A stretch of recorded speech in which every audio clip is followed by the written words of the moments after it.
Hello friends, जैशी cart में आपका स्वागत है।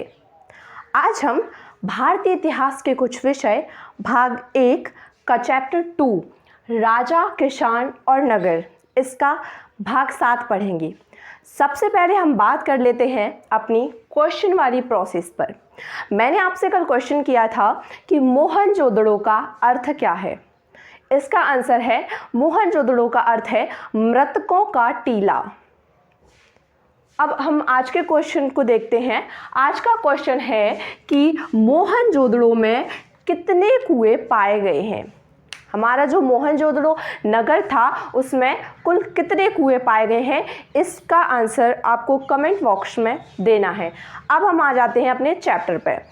पिछली वीडियो में हमने पढ़ा था कि गुप्त काल के जो शासक थे उनके बारे में, और उसके बाद गुप्त काल की जानकारी के स्रोत, जिनमें प्रमुख रूप से सिक्के, अभिलेख और प्रशस्तियाँ थीं। और प्रशस्तियों में प्रमुख रूप से प्रयाग प्रशस्ति।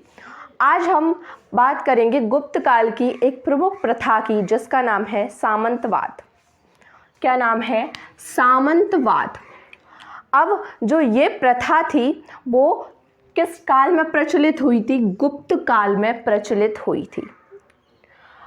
इसके बाद जो सामंत राजा के द्वारा दान की गई भूमि पर शासन चलाते थे। अब जो सामंतवाद प्रथा थी उनमें प्रमुख कौन होते थे? सामंत होते थे। हमने बहुत शासक में, बहुत राज्यों में या बहुत साम्राज्यों में सामंतों के बारे में सुना है, और हमने विश्व इतिहास में भी प्रमुख रूप से सामंतों के बारे में बहुत सुना है पिछली क्लास में। तो जो भारत में सामंतवाद था वो गुप्त काल में प्रारंभ हुआ। अब भारत में सामंत होते क्या थे? तो जो सामंत होते थे वो क्या करते थे? सामंत, उनका पद क्या होता था? तो जो सामंत थे वो राजा के द्वारा दान की गई भूमि पर शासन करते थे। पहले के राजा क्या थे? गुप्त काल के राजा दान अधिक से अधिक करते थे। और वो दान क्यों करते थे? ताकि उनकी ख्याति हो, लोग उनको महान समझें। और ऐसे में वो किन्हें दान करते थे? सामंतों को भूमि दान में देते थे। और उस भूमि पर केवल सामंतों का ही अधिकार होता था। मतलब उस भूमि का जो इलाका था या जितना इलाका भी उन्हें दान में दिया जाता था, उसका शासन एक टाइप से वही चलाते थे। और इस प्रकार वो जो उतना क्षेत्र था उसके शासक बन जाते थे। कौन? सामंत। तो राजा, जो सामंत क्या करते थे? राजा द्वारा दान की गई भूमि पर शासन चलाते थे। ठीक है, इतनी बात क्लियर। इसके बाद वे अपना निर्वाह स्थानीय संसाधनों द्वारा करते थे। मतलब उस समय जो स्थानीय क्षेत्र में जहां वो रहते थे, जिस भूमि पर वो शासन करते थे, वहां जो संसाधन होते थे उन्हीं के आधार पर क्या करते थे? वे अपना जीवन यापन करते थे या निर्वाह करते थे। उसके बाद है सामंत द्वारा शासकों का आदर किया जाता था। अब सीधी सी बात है, कोई तुम्हें भूमि दान में देगा तो तुम उसका तो आदर करोगे ही, जिसके कारण तुम एक विशेष क्षेत्र के शासक बन गए हो और जिसके कारण बने हो उसका तो तुम आदर करोगे ही। मतलब राजा सामंतों को भूमि दान में देते थे और उन्हें इतना अच्छा पद प्राप्त होता था, तो वो स्वाभाविक सी बात है कि वो राजाओं का आदर करेंगे। ठीक है, इसके बाद वो आदर करते थे और क्या करते थे? उनको सैनिक सहायता देते थे। किसको? राजाओं को। अब सैनिक सहायता कैसे देते थे? तो जो प्रत्येक सामंत होता था वो क्या करता था? अपनी एक स्थायी सेना रखते थे। वो लोग, सामंतों के पास स्थायी सेना होती थी, और जब भी राजा को जरूरत पड़ती थी तो वो उनसे क्या करते थे? सेना मंगवा लेते थे। और इस प्रकार वो अपनी सेना की क्या देते थे? राजाओं को सहायता देते थे। फिर है सामंत क्या होते थे? शक्तिशाली होते थे, और कभी कभी राजा भी बन जाते थे। अब सामंत जब एक विशेष क्षेत्र के शासक होंगे तो शक्तिशाली तो होंगे ही, और कभी कभी वो शासक भी बन जाते थे। मान लो या कोई राजा है, राजा भी बन जाते थे। मान लो कोई राजा है वो निर्बल है, अब कोई शासक को लगता है कि इससे शक्तिशाली तो मैं ही हूँ, तो वो उस पर आक्रमण कर देगा और उसको हराकर खुद क्या बन जाएगा? राजा बन जाएगा। क्योंकि उनके पास सैनिक तो होते ही थे, वो सैनिक सहायता राजाओं को देते ही थे। इसलिए कभी कभी वो क्या करते थे कि निर्बल राजाओं को हटाकर स्वयं भी शासक बन जाते थे। इस प्रकार क्या थी? गुप्त काल की क्या थी? सामंत व्यवस्था थी, या हम जिसे कहें सामंतवाद। सामंतवाद के बारे में बात करने के बाद अब हम बात करेंगे एक महत्वपूर्ण टॉपिक जिसका नाम है सुदर्शन झील। ये झील गुप्त काल की एक प्रमुख झील रही है, तो हम इसके बारे में भी जान लेते हैं। अब ये जो सुदर्शन झील है वो क्या था?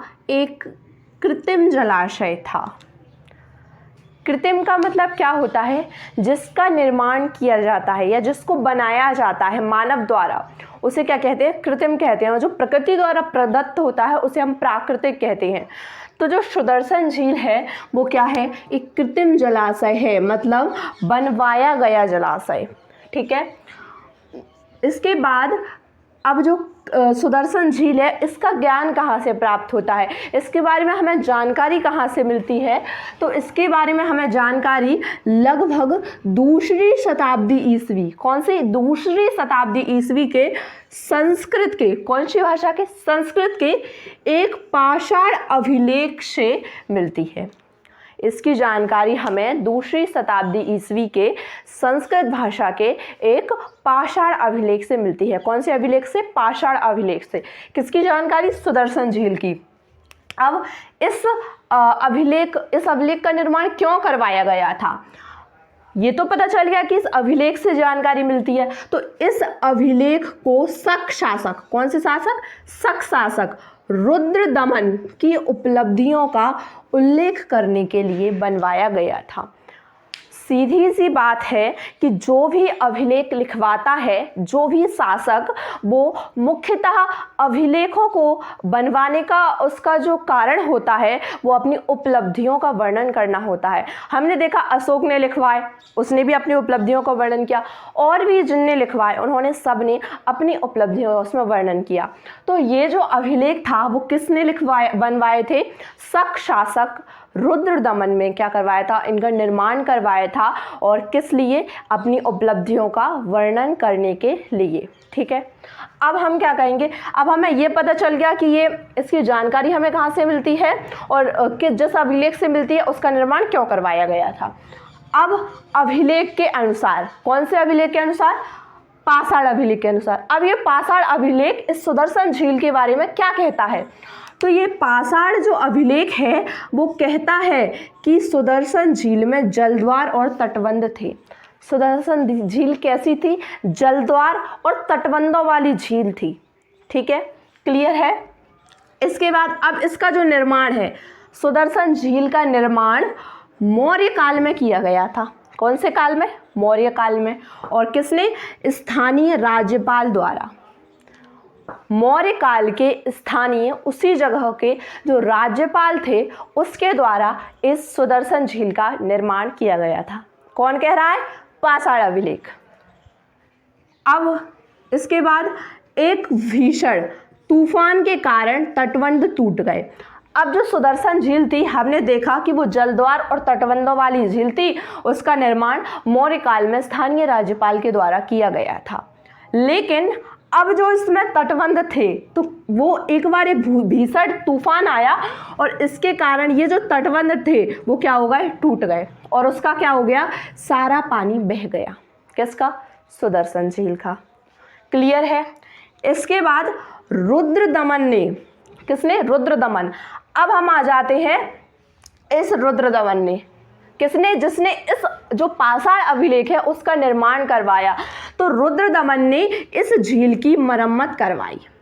मतलब जो झील थी उसको मौर्य काल में एक राज्यपाल के द्वारा बनाया गया, लेकिन एक तूफान के कारण उसके तटबंध टूट गए और उसका सारा पानी बह गया। फिर शक शासक रुद्रदमन द्वारा इसकी मरम्मत का कार्य करवाया गया, और वो भी अपने स्वयं के खर्चे पर, वो भी अपने खर्चे पर। अब आप सोच रहे होंगे कि कोई भी शासक बनवाएगा तो वो उसका ही खर्चा होगा। जी नहीं, जब भी कोई भी शासक प्रजा के लिए कोई कार्य करवाएगा तो उसके लिए वो प्रजा से कर लेता है। परंतु ये जो रुद्रदमन था उसने प्रजा से कर नहीं लिया। उसने इस झील का निर्माण करवाया, इस झील की मरम्मत करवाई और प्रजा से इसका कर नहीं लिया। उसने क्या किया? इस झील को अपने खर्चे पर बनवाया, इसकी मरम्मत अपने खर्चे पर करवाई। ठीक है। अब फिर इसके बाद एक बार गुप्त वंश के एक शासक ने भी क्या करवाया, इसकी मरम्मत करवाई। फिर आवश्यकता पड़ी होगी तो फिर क्या करवाया, गुप्त वंश के शासक ने भी इसकी क्या करवाई, मरम्मत करवाई। तो हम बात करते हैं अपना एक नया टॉपिक, बदलता हुआ देहात, जिसमें हम बात करेंगे कि जनता में राजा की छवि कैसी थी। तो जनता में राजा की छवि के बारे में हमें अभिलेखों से कोई भी प्रमाण नहीं मिलता है।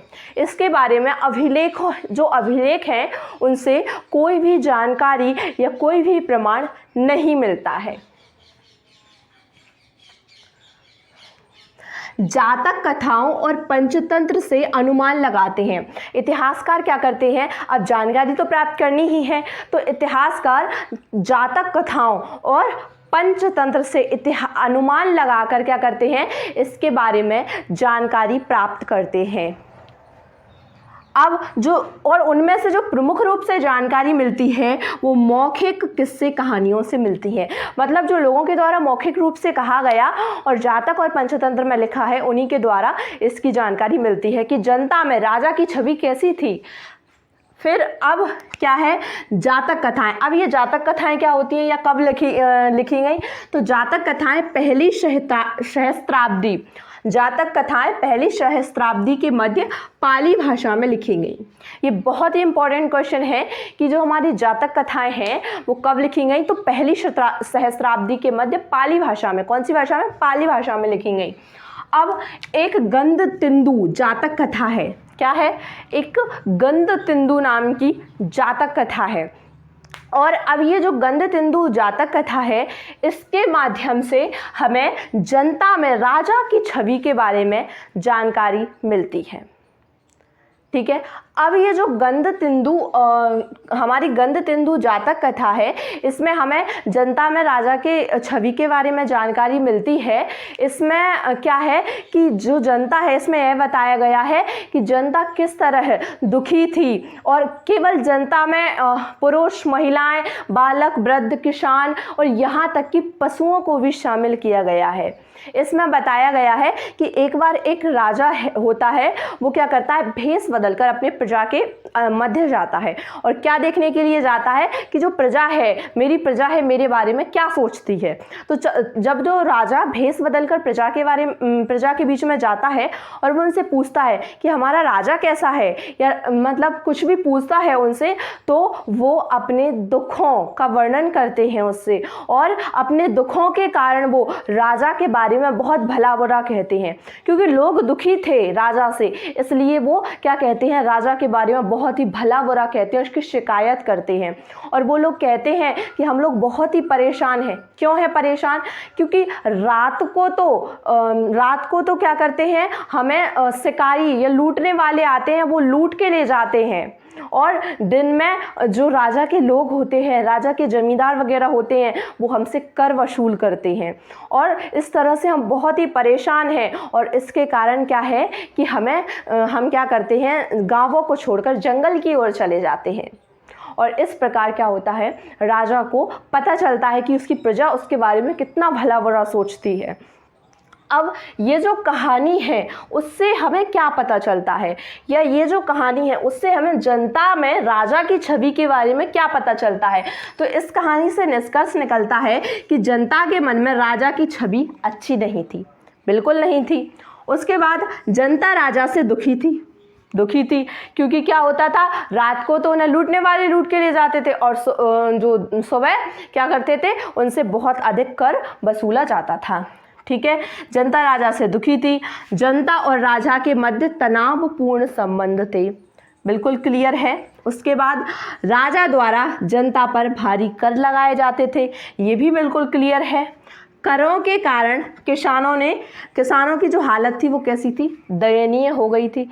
बिल्कुल सही बात है कि उन पर बहुत अधिक कर लगाए जा रहे थे, जिनसे उनकी हालत कैसी हो गई, दयनीय हो गई। और अत्याचारों के कारण उन पर इतने अत्याचार हो रहे थे, इसके कारण जो लोग थे वो गांव को छोड़कर कहाँ जा रहे थे, जंगलों में जा रहे थे। हमने ये सब समझ ही लिया कि क्या हो रहा, उन पर बहुत अत्याचार हो रहे थे, जिसके कारण लोगों ने क्या किया, गाँव को छोड़ा और कहाँ गए, जंगल की ओर जाने लगे।